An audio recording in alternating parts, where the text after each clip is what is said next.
বড় বোন মুনিরা মাহজাবিন মিমোর যে অনাকাঙ্ক্ষিত মৃত্যু এবং সেই মৃত্যুর ঘটনায় বিচার নিশ্চিতকরণ, আমাদের যে একাডেমিয়া বিভাগ সেখানে দীর্ঘদিনের বিরাজমান নিপীড়ন ও হয়রানি বন্ধের দাবিতে আজকে আমরা এখানে সমবেত হয়েছি। আপনারা সবাই জানেন যে কি ঘটেছে এবং এর পরবর্তীতে তদন্ত প্রক্রিয়াও চলছে, তা নিয়ে আমাদের বিশেষ কিছু বলার নেই। কিন্তু আমরা দেখতে পাই যে আজকে আমরা এটা শুনলাম এবং দেখতে পেলাম যে আমাদের বিভাগের যে অভিযুক্ত শিক্ষক, সেই শিক্ষকের যে রুম, যে কক্ষটি রয়েছিল কলাভবনে, সেই কলাভবনের তালার পরিবর্তন করা হয়েছে।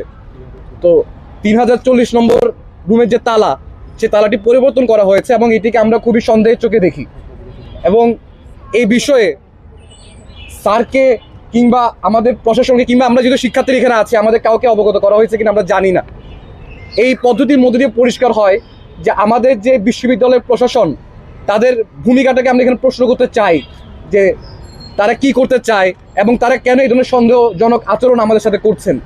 ঠিক একই সাথে আমরা এই জন্যই আমাদের বিভাগ থেকে একটি বিবৃতি আমরা পেয়েছি এই বিষয়ে, এবং সেটিতে আমরা সুস্পষ্ট হতে পারিনি যে বিভাগের অবস্থান কোন দিকে। তো আজকে এই জন্য আমাদের দাবি যে এই যে সম্পূর্ণ ঘটনা এবং একজন শিক্ষক যে অভিযুক্ত আছেন এই বিষয়ে ঢাকা বিশ্ববিদ্যালয়ের প্রশাসন এবং আমাদের থিয়েটার অ্যান্ড পারফরমেন্স স্টাডিজ বিভাগ তাদের স্পষ্ট অবস্থান ব্যক্ত করবে, তাদের একটা স্পষ্ট বিবৃতি আমরা এখান থেকে আশা করি। এবং একই সাথে এই সমস্ত ঘটনার জন্য যিনি অভিযুক্ত শিক্ষক আছেন তার স্থায়ীভাবে চাকরিচ্যুতি আমরা দাবি জানিয়েছি। আমাদের এই সম্পূর্ণ একাডেমিয়ায় শুধু থিয়েটার অ্যান্ড পারফরমেন্স স্টাডিজ বিভাগে না, এই সম্পূর্ণ একাডেমিয়ায় একটি ভয়ের সংস্কৃতির লালন করা হয়। সেই ভয়ের সংস্কৃতি যে মানসিক নিপীড়ন মানুষের উপর চালানো হয়, সেটি ফলাফল কিংবা একটি আপনারা যদি দেখেন ঢাকা বিশ্ববিদ্যালয়ে আমাদের প্রত্যেকটি শিক্ষার্থী তাদের যে জীবনযাত্রা, মানবেতর জীবনযাত্রা, এবং এই মানবেতর জীবনযাত্রায় রেখে প্রতিনিয়ত নিপীড়নের মধ্যে রেখে একটি অমানবিক জীবনযাত্রায় রেখে আমরা আশা করছি যেখান থেকে তাই আমরা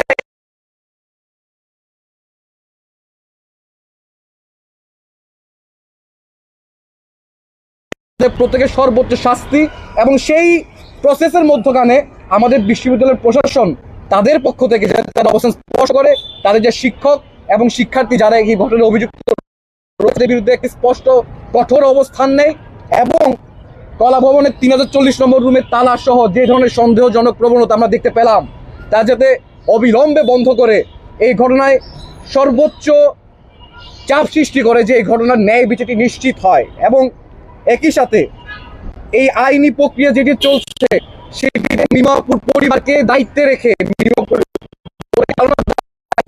এই প্রক্রিয়ার সম্পূর্ণ আর্থিক দায়ভার বিশ্ববিদ্যালয়ের প্রশাসনকে বহন করতে হবে।